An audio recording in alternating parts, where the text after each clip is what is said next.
اگر میں آپ سے کہوں کہ ایک ایسا گناہ ہے جس کی سزا اللہ تعالیٰ قیامت کے دن تک مؤخر نہیں کرتے بلکہ اکثر اسی دنیا میں فوراً مل جاتی ہے۔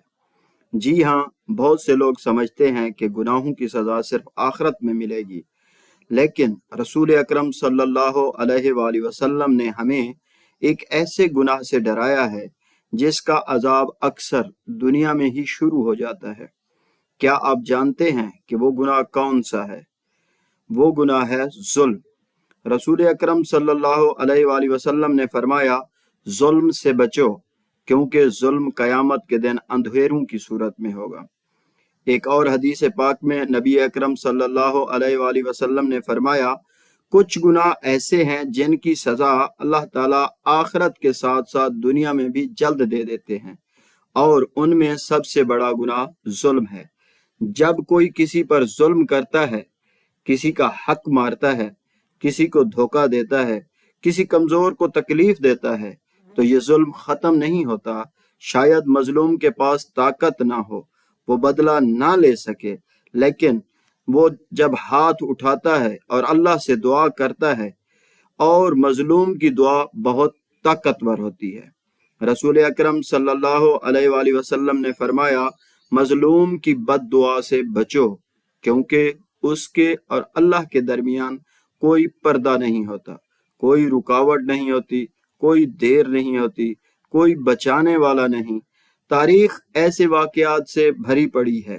بہت طاقتور لوگ تھے، بہت امیر تھے، بہت بڑے لوگ تھے جنہوں نے دوسروں پر ظلم کیا، لیکن اچانک ان کی زندگی بدل گئی، ان کا سکون چھن گیا، ان کی عزت ختم ہو گئی، ان کی طاقت مٹ گئی، کیونکہ اللہ العدل ہے، سب سے بڑا انصاف کرنے والا ہے۔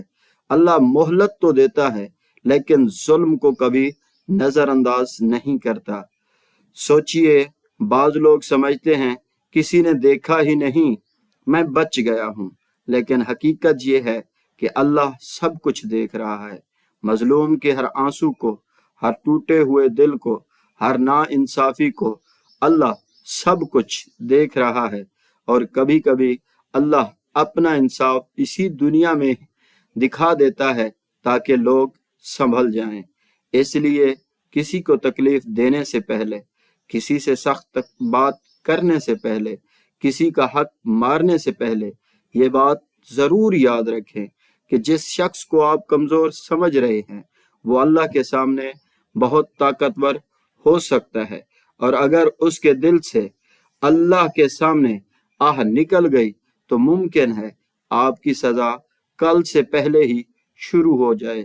اس لیے خود کو دنیا کی سب سے آنے والی سزا سے بچائیں، کبھی کسی پر ظلم نہ کریں، کسی کا حق نہ ماریں، کیونکہ مظلوم کے آنسو عرش الہی کو ہلا دیتے ہیں۔